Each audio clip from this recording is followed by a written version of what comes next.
How's that for a funky, how's that for a funky view? But, there's a big story behind this old grizzly bear too. And for a side note on this bear right here, I showed a skull to a veterinarian buddy of mine, doctor. Oh, he owns a veterinarian clinic. He owned one in Pemberton and Cache Creek. And he showed me where the skull was rotting. It started to rot, his tooth decay went right up into his skull.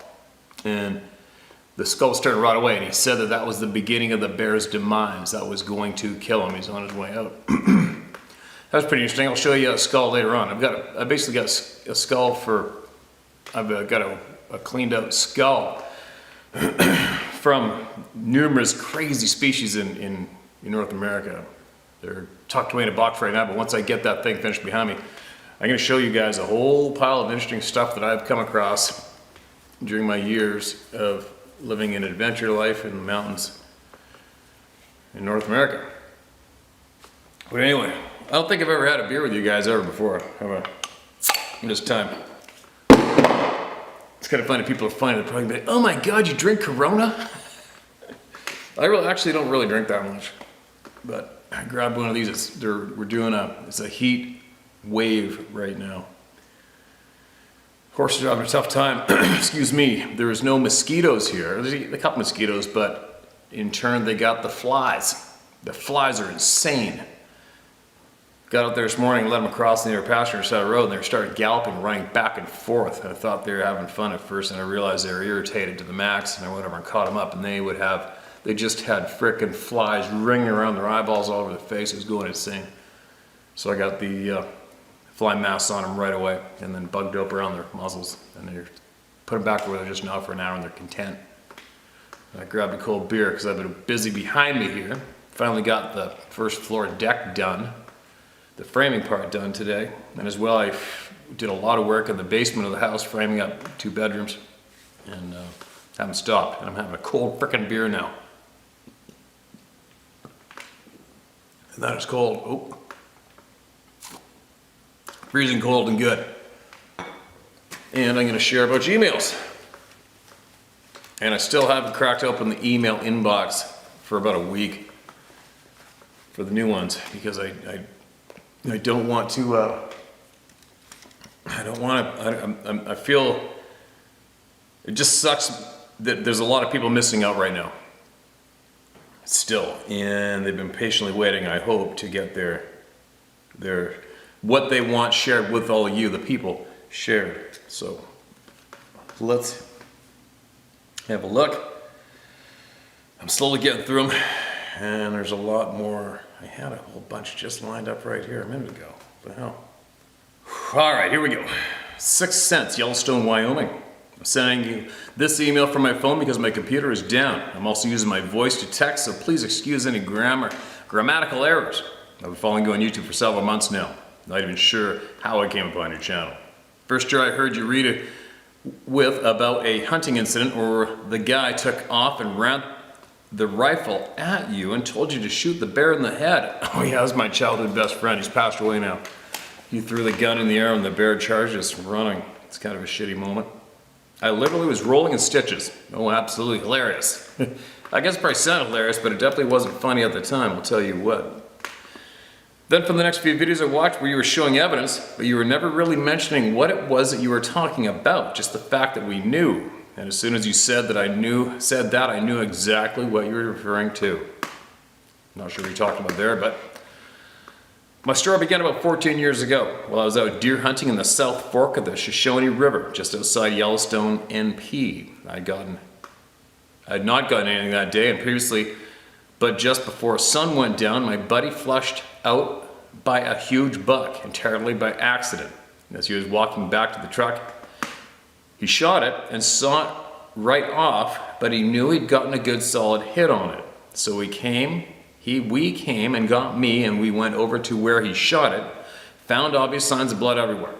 So we stayed there a few minutes, smoked a couple cigarettes to hopefully let the deer bed down, or stop and lay down and bleed out, which we did. And after securing permission from the landowner, we're able to cross onto his property, and 25 yards inside his property we found his deer. While we field dressed it, I went back and brought the pickup closer so we could drag the deer back to the truck, which we did. Just before we were getting ready to leave, I realized that I left my gloves on the ground back where we dressed the deer out. So I told my buddy, hang on for a minute, and I was gonna go run back and grab them. It was about 50 yards away from where the truck was parked. I hurried down there, and as I picked up those gloves, I stood up and literally had every hair on my body stand up. It was almost like static electricity kind of feeling.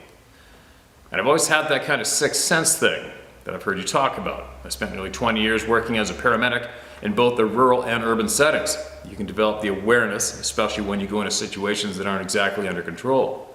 Anyway, with this weird feeling that came over me, I just knew I was being watched. I slowly turned and scanned everything around me to see if maybe I was just picking up the feeling that there was a bear. After what I would say about a minute or 2 minutes, I realized if something was out there, I couldn't see it, but something in my head was telling me that I was in danger. I truly thought there was a bear. And we're in grizzly country here, was closing in on that gut pile. And of course I was completely unarmed at that point, other than my small knife, because I'd left my rifle and handgun back at the truck. So at this point I did another quick scan, didn't see anything, didn't hear anything, which is kind of strange. It's just really, really quiet.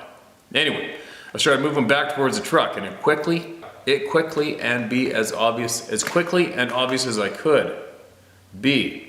All right, man, there's some spelling mistakes. Bear with me, you guys. I was trying to talk and make noise, but I was struggling to say anything out of fear, I guess, because I thought if it was a bear, if I made noise, then he would be aware of me and would know that I'm leaving that gut pile for him. I got near to the truck and I started relaxing. I didn't have that hair standing up in the back of my neck feeling. Oh, but I was still feeling really uneasy. And the thought in my head was, leave and get out of here. When I got back to the truck, my buddy looked at me, asked what was wrong, because I guess it was written all over my face that I was upset. I told him that I had a weird feeling. I thought maybe there might be a bear in the vicinity because we had seen lots of sign that day. He kind of looked at me strangely and then said, what did the landowner have to say? I looked at him puzzled because I had no idea what he's talking about. We had talked to the landowner after shooting the deer to secure permission to cross into his woodlot, but that was at his house out close to the highway. So I asked him, what are you talking about? And then he said that he saw what he thought was the landowner coming from where his house would be through the woods to where I was at. And he saw him kind of disappear back farther into the woods where I should have been. I was completely confused at that point because I hadn't seen anybody, I hadn't heard anybody. And there was enough leaves and such on the ground that it would be difficult for someone to walk quietly. I just kind of shook it off at that point, thinking I let my imagination get the best of me, and it was what I was sensing was the owner coming through the woods to check on us. Anyway, as we proceeded to leave, we had to stop back at the landowner's house to give him the portion of the state tag so he could get reimbursed. My buddy went up to the door to leave his tag, and the owner greeted him at the door. I got out of the truck at that point, walked up there, and they were already in conversation, and I realized it wasn't the landowner that my friend saw going through the woods. So we got a short discussion with the landowner and told him what had happened, and that I had a feeling in everything. He just kind of looked at me and chuckled a bit and said, oh, I see you met my friend. I asked him, who was that? Oh, and he said, no, not a friend, but a friend that he sees in the woods every once in a while. At that point, my buddy and I realized what he was talking about. Later that night, I was at my buddy's house before heading back home. Now, when we were talking about this encounter, and his wife was the first one to bring it up and say it out loud, the word Bigfoot. And for some reason, when she actually said it out loud, I just felt this overwhelming terror. Shortly thereafter, I left, I went home, and a few days later, I went to go hunting again in the same area. When I got down there, I was about 3 miles from where my buddy got his deer. As I parked and started walking in the woods where the base of the mountain was, I just had this overwhelming feeling like I did the previous time. And something was telling me, don't go by yourself. I did listen to that sixth sense and got right back in my truck, went home, and never talked about it again. My buddy's wife would bring it up every once in a while, but I would always just change the subject, leave the room or whatever. Now, I'll be honest with you, I haven't set better foot back in the woods hunting since that day.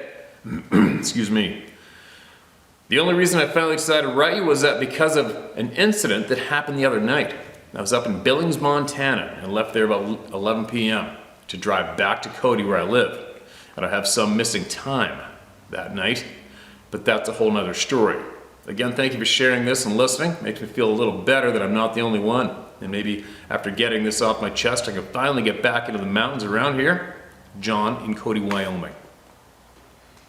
Well, all right, John. Well, you know what my stance is when I hear that when people inform me that they've quit. Quitting sucks. I don't like it when people quit. I hate quitters. I hate quitting. I don't quit nothing. And I think, I don't know, it's up to you, man. If your stomach, your sixth sense is telling you not to go back in the woods, go hunting, don't go. All right, follow your intuition. It's never wrong. It's probably telling you the right thing to do, right? I mean, I would encourage you to go back anyway, but I do not encourage people to go against their intuition, their sixth sense, because I believe if you do, you're gonna pay a heavy price. As an example of that, do you guys remember that movie, The Grizzly Man or whatever, that guy, that ex-heroin addict from Los Angeles, California? Treadway, what was his name? Something Treadwell. The guy that went up to Alaska and ran around in the park with all the brown bears and spoke to them like they were his neighbors and his kids and relatives. And I'll admit, I watched that show, that documentary about him and his girlfriend after they were killed. And after watching that guy, the way he conducted himself with the wildlife, before the even movie got over with, I was actually saying out loud, oh my God, hurry up and kill this guy already, right? He was doing some very, very stupid things. But getting back to the sixth sense part about it, his girlfriend did not want to be there. She was terrified being there. She didn't want to be there. And he made her go anyway. And she relented and she went and she paid the ultimate price and she died by bear attack. And that's what she was fearing the most. She went against her intuition. She went against her sixth sense and she paid the ultimate price and she lost her life to a brown bear in the middle of the night in the tent. Very, very unfortunate.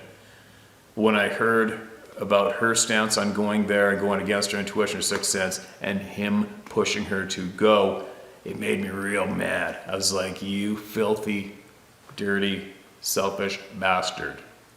It's okay, it's up to you. You want to go up in the woods, hang out with grizzly bears, pretend that you're your neighbors and your friends, go ahead. But if you force somebody to go and accompany you after they have expressed that they are terrified, shame on you, man. That's not good. But anyway, enough of me babbling. Let's get on with it. Here's another one titled March 27, 1964, Good Friday, 5:30 p.m. Place, town of Valdez, Alaska. Whenever I hear Alaska, see Alaska in the title, it really perks my interest. It really gets me listening, gets my attention. Hey Steve, this is my story. My family moved to Fairbanks, Alaska in 1962 to be close to my grandparents. Granddad was a bush pilot, and my father had just gotten his aeronautical engineering degree to be his mechanic on his Piper Cub airplane. I was 7, and like most little boys from the lower 48, was obsessed with snow and how much there was of it. I was in heaven. Now, if you have not experienced the old Alaska winters before global warming, then just imagine snowfalls that covered a 2-bedroom log cabin with enough snow to completely make it unrecognizable, except as a big snowbank. I witnessed that. We had to dig down into an A-frame cabin once north of Anchorage. Just a giant white pile of sparkling fun. I would have lived on that snowbank forever. But that day was just another day, and I was going with my grandpa for his normal fly-ins of fuel and a couple of skiers to one of the many mountains. I was playing on a snowbank with the neighbor's St. Bernard puppy when Dad and Grandpa emerged from the tunnel that led into the changing room and then inside the cabin. I tried hiding from them, but my snowsuit made of seal, deer, and Arctic hare would allow me to move in. My new outfit, all completely made by an old Inuit lady, a friend of Grandpa's, right down to the mucklucks. They are like moccasins for winter. That having no tread on the bottom and a puppy twice my size using you as a sled could. It was time for us to head to get in the air. As Grandpa did every Friday afternoon, he carried the 2 bags under his arms and stopped to put them in the giant white pickup truck, waiting with Dad at the wheel, one of the apples and one of the oranges. And as normal, I asked, as I did every time I saw this third sight, he would answer with, They're for the polar bears, which was where I would lose interest and the subject was lost in the sea of questions little boys are full of.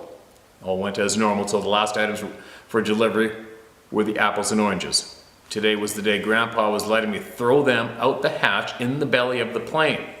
I watched as they fell away to the ground. Poof! Landing next to the old river dredge, long since left sitting in the river that was no longer having water, just piles of rocks and dirt scattered around it. It was a huge boat with an arm sticking out of the front, lined with big buckets and chairs, like teeth on a chainsaw. Now all finished with the day's deliveries, Grandpa wanted to stop by one of his friends to get the bear hide he tanned for him. We landed outside the town of Valdez, whatever it is, and walked the 100 or so yards to the cabin and went inside. Of course, I asked to ride his ugly Skidoo while waiting for the grown-ups to finish yakking. As we said our goodbyes, everything seemed to change, as if we had dropped onto another world in a blink of an eye. The silence was so shocking you could feel it. The sunny skies were a grayish blue, then a cloud passed in front of the sun. But this cloud just stopped, frozen, like everything around us. I didn't notice till the grown-ups froze as well and stood looking around with worried looks. Grandpa looked down at his watch and said, "Shit, it's 5:30 and we're late." We turned towards the spot we left the plane, and that was when we heard a far-off like moan or soft growl that was getting loud fast. All of a sudden, Grandpa dropped his bear hide and grabbed me by the shoulder, half dragging me, half throwing me ahead of him. Then I too felt it. Softly, but with growing force, it crawled up your body like a snake, higher and higher, and then with the power I've not felt ever again in my life, everything started to buck, shake, and vibrate like Mom's washer. When I tried to wash the bearskin rug to hide the spill of pudding I wasn't to eat until after dinner the month before, the shaking had made us all fall to the ground. Gramps yelled, "Go back to Charles' cabin. I'll be right behind you." I tried but didn't get far, scared. I turned around to look at Gramps and he was gone. Then the ground itself started to roll like waves at the beach. Trees crashed down everywhere, and the sound was beyond deafening, and it sounded like it was after me. By now, all semblance of normality was lost. I screamed, but no sound could I hear, just the roar of it coming from everywhere and nowhere. Something hit me in the forehead hard. Looking up, I saw trees that wanted to crush me. I tried to get up and run, but all I could manage was a crawl. By this time, the blood was streaming down my face and into my eye. I was blinded. Then all of a sudden, I was flying. And I do mean flying, only feet off the ground but moving fast. Something had grabbed me by the back of my snowsuit and it had me so tight it was hard to breathe. I tried to look behind but wasn't able to turn enough to see what it could be. Then I looked down and behind me, just as whatever it was, its foot and leg hit with a thump in rapid succession. Nothing moved this fast, at least that I knew of. Still in Superman mode, I watched the whole world turn to liquid waves that rolled the road's surface, which a minute earlier was as hard as rock, now moved as if it was the ocean. Whoever was holding me changed his grip, and that's when I saw his arm come around my chest. But it was different somehow. After what seemed like a minute, I grabbed at what I thought was the person's wrist. It wasn't a wrist, it was a finger. It had a fingernail.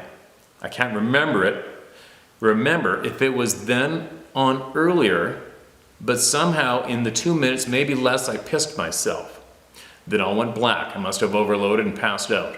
What seemed like days turned out to be 4.5 minutes. Everything stopped. I could hear a num, num, num, softly coming from something behind me in the mess of downed trees. I knew that sound, but what or where was it? Then all of a sudden it came at me. It was the noise a polar bear makes when happy and content, almost a purr, like a cat but slower. If they, polar bear, could purr. Other than num, num, num, I was alone. Making my way toward town, I hoped I created the pile of trees I could make out of the town of Valdez. But it looked strange. Just then I heard my grandpa calling my name. We found each other and made our ways toward town. When we reached the edge of his friend's place, we saw that every house, cabin, outhouse, shack, the trader's outpost, every building was gone. All that was left was the roofs. There was a roof where a building once stood. Later after I had told and retold, questioned Grandpa years, weeks later, Grandpa told me about them and why the fruit drops, which he added a couple more things. One was salt and honey, bananas. He knew them, or him, I think, was even able to get close because at times he took longer to make the drops. But he never said. He made the drops every month, same place at the same time, and never missed a drop till Alaska claimed him like so many other bush pilots. Well, there you have a boy of 7 saved by a giant finger when the earth and Mother Nature shook everything to the ground in a demonstration of unequaled power. I left out a bit to shorten it up and save some time, but that's it. Take it or leave it. After 60 years, I could care less for the unbelievers. I know what happened because I was there, and I carry a 1.5-inch scar above my eye that reminds me every morning. Thanks, Steve. You're the man, dude. The door is always open for you, although I live in Oregon, just a few miles from the beach nowadays, but offer will stand for you, least ways till I leave for the next great adventure and leave this one finished. Yours sincerely, Valder Skegjor, pronounced Valder Skegwara. Well, I had that wrong, didn't I? P.S. You may use my name if needed. Sua Sponte. Valder, that is one hell of a share you shared with the people here through me today. Actually, you shared it back in June of 2021. It's in the folder that it's in. What a freaking description, what an experience, what a memory. If you want to share more, and for all of you out there, while you're emailing in your experience, your knowledge to share with all of the good, honest people out there through me on this channel, don't try to shorten shit up or make something sound a little different because I think it might take too long, all right, if it's about the experience.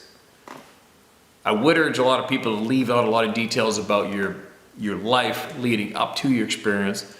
I mean, I understand, sometimes I'll get stories, there might be 4 paragraphs or 5 paragraphs from people, 10 minutes of just talking about themselves and their past and their family, where they live, what they've done, funny little stories along the way, and then they get to their experience, which we are interested in hearing about, right? And then there might be only 2 paragraphs of that.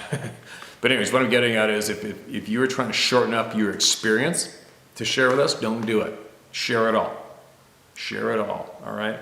Because especially when I do get to it, who knows when I might get to a follow-up email later on, right? So put it all in there, man. Put it all in there. But for you, my friend, if you would like to share more about that experience, or if you have any more experiences or knowledge that you feel the people will benefit from, please email me back and share more. That was one hell of an experience. Holy shit. What can I say to that one?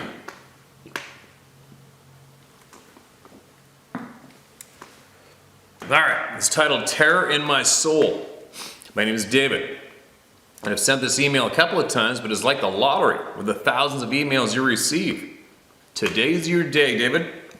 I've had a couple experiences that at the time I didn't know what it was and just passed it off, but since watching your videos it makes me wonder. The first time was 1986, riding my motorcycle home around 3 a.m. I decided to stop on a gravel road to take a break and walk around. I stopped, and before I had the chance to get off my bike, this overwhelming fear hit me. I sat there for a couple seconds wondering what it was, then it intensified, so I got out of there as fast as I could. It was 9 years later, I was going out hunting whitetail with my bow. My brother-in-law asked to go with, so I said fine, but I was going out early. He talked me into going out the night before and camping about a half mile from my tree stand. We both took our sleeping bags. He had an extreme cold weather bag, and since I was in the National Guard at the time, I took my military bag. It started to snow that night. I was so hot, I was taking clothes off, and he was putting clothes on. Around 3 a.m., I hear a hiss, and then I hear him say, "Look." I started to sit up when this scream came from right behind me. It was so loud that it shook my whole insides. Then something started to run away, knocking down trees. It sounded like a scream with a chainsaw mixed in. There's a few deer there, but after that scream, they all ran away. Later that day, went to another hunting spot a few miles away and ended up running into a game warden. I told him what had happened and asked if he could take, and he asked if we could take him there. Once we got there, he looked around, then started to stammer and said it was a moose. I live in north central Iowa, and even though we have had an occasional moose here, it isn't very often. For years I just passed both occurrences off as strange happenings or a moose, but after watching your videos I'm wondering, just maybe there was something to it. David, I haven't a clue how many moose I've been around in my lifetime. Thousands. Literally thousands. I've hunted them, I've guided them, I've had them rock beside my tent in the middle of the night, I've had them run after me. Moose do not inflict a feeling of terror and fright into your soul, and they do not scream loud enough to make your body vibrate, and that's a fact. So, and like I said to numerous other people, just the fact that you sought out this channel online and then even took it a step further, found the email and emailed this in, you already know what it was, right? You already know. You know, one time, I'll share this with you guys, and you can Google it up. There's a lake called Namint Lake. It's on Vancouver Island. And it is about halfway up the Alberni Inlet if you're heading west, and it's on the right side of the inlet, southwest. So it's on the west side of the inlet. And when I was a little boy, I got flown in there in a float plane with my dad and his friend who owned a float plane. I might have told this a long time ago. And I love fishing, big time. Nobody else did at the time, so it was my dad, his friend's son, and me. And the Namint Lake had never ever been logged before, and I remember there was steep mountains on both sides, steep straight down, big mature forest, no roads, no nothing. And there was a cabin. They had a cabin on the, what would it be? It would be the south side of the lake. And they had like a couple logs tied together and a bit of plywood on top of them for a bit of a dock, and they had an aluminum boat in there they'd flown in. And the cabin had bunks on the back wall, so the bunks were in the back wall facing the lake, and there's bunks on the end of the cabin. You came in from this side, facing the lake. And I still remember vividly, I have a photograph of that cabin. Those old photographs you got at the drugstore after you dropped off the film, it would come with one big one and two small ones connected in the same photo. Remember those paper ones? I still have a photo of that cabin somewhere. And I don't think I ever told anybody, I didn't tell anybody then, because it's probably too ashamed to admit that I was terrified, but they're all in the cabin, and all I wanted to do was fish, and the water was super crystal clear. And you go through the forest, maybe 5 yards, and they hit a little bit of a gravel beach, and the gravel beach would be steep, and then go down on stand on top of those two logs. And I cast with my spinning lure, but I didn't do it much because I vividly remember feeling absolutely terrified. I remember feeling scared shitless. Broad daylight, just to walk from the cabin down to the beach and stand on the log. Whereas normally I go camping at Cowichan Lake and other lakes around the Vancouver with my grandparents. With my grandparents, no problem at all. Never had a problem. I'd run down to the dock and stand there and I would fish, trout fish by myself, stand my spin casting or a bobber or a worm, whatever. No problem at all. But I remember being absolutely petrified the second I stepped out of that cabin. And I remember vividly looking around that timber and thinking, oh my God. And walking down to the gravel. And I remember I was just nervous and shitting myself the entire time. And I could care less if I fished or not. I didn't really want to be there. I remember that.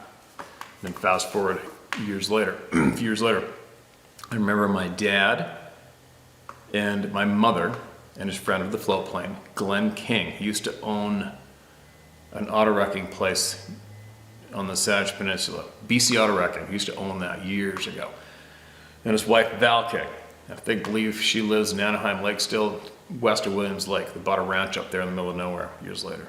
And he died in a float plane crash there years later, spotting fires, forest fires at nighttime or something. Very unfortunate. But anyway, so the two couples went to the same lake, same cabin.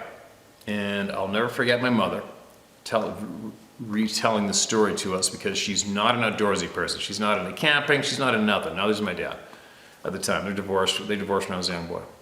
Anyway, I'll never forget my mother describing the terror that her and Val King had when they stayed in the cabin, because my dad and the other guy, Glenn, they took the little aluminum boat that was floating in there and they took it way down lake, heading straight east to the opposite side, because they had found an old A-frame cabin just back in the forest back in there, a deserted cabin where a tree had fell on top of the roof, and they were going to cut that tree off and patch the roof and fix the cabin up, and that's what we're doing for that day. My mother and Mrs. King stayed back at the original cabin, and my mother said that just soon after they left the boat, she said, quote, something absolutely huge walked right behind the cabin, between the cabin and the wall of the mountain. So the back of the cabin facing the lake. So this thing walked on two legs between the cabin and the wall behind the cabin. Walked right by, going the same direction my dad and Mr. King went in the aluminum boat. And she said it sounded absolutely huge. And her and Mrs. King were terrified, petrified, and they never left the cabin. Obviously, they couldn't get a hold of my dad and Mr. King. And I'd imagine they told them about it when they got back, and they probably would have laughed at them and shrugged it off, right? But I never forgot my mother told that story. So now what my plan is, now that I'm not living too far from there, actually, my plan is I have a Zodiac. I'm going to put an inflatable Zodiac with a small outboard in my truck in case I need it. Because apparently it's been logged off now. And actually a friend of mine here, who I've known forever, he actually told me that he logged that valley out years back. I don't know how much has grown up. I don't know how much mature timber's left. I don't know what their logging road access is. Apparently you can drive in there now. So one of my to-do lists is I'm going to go on an adventure and I'm going to get out to that lake. I'm going to find my way out there. And if I have to, I'll put that Zodiac in the water and I'm going to go try and find that cabin. And I'm going to see if I get that same feeling when I stand there. I'll at least be able to find the remnants of the cabin, right? I'll be able to find something if it's gone. And I'm curious to see what I see and what I feel and what it's like. And I just want to see it. I think it'll be very interesting. And I will videotape everything. I'll take all of you with me. When am I going to do that? I don't know. I'm pretty stacked up from here until after hunting season's over. So I will imagine I would not be able to get out there until December, January, maybe this year. Maybe I can double it up with some steelhead fishing on the way. I don't know. We'll see what happens. But that's my plan. And that's one of my only experiences of feeling absolute terror without hearing anything or seeing anything and being in the forest. And that was when I was probably, I don't know how old I would have been. Grade 4 or something. So anyway, listen to this. Philadelphia suburbs. First off, I'm not a good storyteller and I suck at typing, so I'm going to use the double index finger pecking technique as usual. My story happened in Fulcroft, PA, right outside southwest Philadelphia, PA, and you see a lot of freaky shit where I'm from, but nothing made me act in a way that I did that night because I was not by myself. I had my cousin with me, who was probably 7 years old, and the danger alarm went off full force. There's a small wooded area, right, and it connects to a water treatment plant that is connected to a nature reserve. If you look on Google Earth, you can see the woods connect and go all the way out Route 1. So I guess it's possible something could live there, and there are plenty of deer. Well, we park, walk into the woods, and I got the feeling kids were down there, probably under the age drinking, but just like we all did back in the day. Then I hear what sounded like a group of people talking, and I got down on one knee, 30 feet into the woods, on top of this hill that drops off 15 feet in front of my kind of left. So I'm palming my flashlight and telling my cousin to stop talking. What does that sound? Is it kids? I don't know, can't really make it out. So I reach down, pick up a pebble, this will get a reaction, and I'll find out if it's people or not, so we will leave. So I wind up and heave it in the direction of the voices, way down to the right of us. I hear it smack through layers of leaves and hit rocks. Then 10 feet in front of us, to my left, I hear this growl breathing. I can only explain, it sounded like a human with water in his lungs, huffing and puffing right there. It vibrated my chest. It was effing furious at me, whatever it was. I felt like I stuck my finger in an electrical outlet. Every hair on my back and my neck and my arms were standing on end. I calmly stood up, grabbed my cousin's hand, and said out loud, "Okay, we're leaving right now." We turned 180 degrees and walked briskly out of the woods. I never seen what this was, but that was a drop off right there where I heard the sound from 15 feet down, and it was on the edge, or I don't know, tall. Sounded like it was level with me 10 feet away. Thinking about it, I remember as a kid that same feeling at the zoo when lions would pop off and flex, roar. LOL. Okay, Steve, I hope it was a disappointment. This story still gives me goosebumps, and have I gone back down there since? F no. I watch you every day for 2 years. Now I'm glad to shoot you this text. Thank you, Steve, and peace. Jack Philly. Jack from Philadelphia. Forgot about one thing. My cousin has no memory of this happening. Weird. Wow. That sounds like it must have been pretty intense, man. Pretty intense. You're lucky it didn't throw a frickin' boulder right back at you, and you're probably lucky both of you guys made it back out without getting picked up and screamed at, maybe, possibly, right? And like I was saying, I'm pretty certain you know what it was. Your gut already knows what it was, just for the fact that you sought out this channel's email, and you typed it out and sent it in, which takes a lot of time. You already know what it was, right? But thanks for sending that in and sharing with all of us, man. Appreciate it. New York, Colorado. Steve, love the channel. I try to be as succinct as possible. September 2010. My friend, a cardiologist from Boston, and I are hiking the 130-mile Northville Placid Trail in the Adirondacks. It crosses only 3 roads, some of those for remote backcountry in the Northeast. On day 3, we were just north of Durant Lake State Campground on our way to Tyrrell Pond, lean-to. Long day. It is dark. We are hiking by a headlamp. As the trail hooks northwest along the O'Neill Flow Creek, we hear a crazy loud, gut-wrenching, horrifying screech, yell, bellow. Absolutely shit-your-pants terrifying. Dr. Dave and I could feel the sound like a fire hose on us and going through our bodies. We were rendered speechless and immobile for about 20 seconds. As we regained our composure, we were simultaneously saying, what the F was that? I carry a 9mm Kel-Tec PF9, more for peace of mind than serious protection. As we are regaining our senses, Dave says, shoot, shoot, shoot. I get his motivation, but I say, I can't shoot what I can't see. Next, 4 rocks the size of softballs and 2 volleys of 2 splashed in the creek just to our right about 10 feet from us. Holy shit, what the F is happening? We hotfoot down the trail, scared shitless, not processing anything. About 1.5 miles down the trail, we hear something crossing the stream just out of our headlamp vision. It sounds huge, and we can hear the footfalls and water dripping off whatever it is. 4 more rocks, 2 volleys of 2, crash the water, just like before. Come on, what the F? That was it. We made to the shelter totally rattled. Steve, my conclusion was that you have to have a hand to throw a rock. I know of no animals with opposing thumbs in the Northeast. Adirondack Sabe? I think so. My theory is that it, them, whatever, had young and were escorting me and Dave out of the area. We're probably only 30 miles from Whitehall, New York, the location of multiple documented encounters. Dave to this day refers to our encounter as our paranormal rape. Second encounter, San Juan Mountains, Colorado, July 2016. My buddy Steve and I doing the 40-mile loop from the Durango-Silverton Railroad. The first night we're the Elk Creek drainage. Great little campsite, 50 feet from the creek. I'm a light sleeper and hear every little nighttime noise. Wish I wasn't. Around 1 a.m. I hear voices across the creek, and it sounds like 2 guys talking. I feel like I can almost make out the conversation, but I can't. My buddy's out cold. After a while, I fall back asleep. In the morning, I asked Steve, did you hear those guys jabbering last night? He said, what? No. Steve, I thought it just other backpackers at a campsite across the creek from us. We were up early because we had a big day in front of us. I crossed the creek to see who they were, to satisfy my curiosity. Absolutely no sign of anyone, and definitely no campsites in the vicinity. Okay, that's weird. I think I know what I was hearing. I was not fearful like I was with the first encounter, more like in wonderment.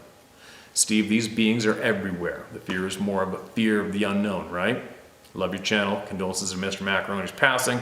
The unconditional love of an animal friend is precious. That bond will never go away. He still loves you. Take care and God bless. Steve Durgo, Springwater, New York. Steve, thanks for that Thanks for the kind words, man. Thanks for that generous share that you shared with everybody through me. You know what it was. You know what it was. So do the other tens of thousands of people who have had the exact same experience you just shared with us.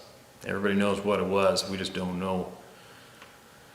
We just don't know these solid, intimate details of exactly what these people are, how long they're here. Are they here full time? I don't know. Are they more intelligent than us? Probably in most ways they are. Do they possess skills that we don't? Without a doubt. Did we have those skills previous? Probably. I believe we did for sure. And I do strongly believe that the people who are in control of our education system purposely deny us of this knowledge, because I have a feeling that if we did obtain the knowledge that these other beings have, then we would absolutely not have to be controlled in any way, shape, or form to survive on this planet. That's what I firmly believe. Some may argue, some may not, some may agree, I don't know, but the pieces that I'm collecting for my puzzle are pointing in that direction. Pretty solid. But anyway, I think that should be enough right now. I gotta catch those horses and get them back from the other pasture. And I will be sharing a lot more with you all shortly. Be safe out there. Email it in. It's gonna get got to, and it's gonna get read. Get got to.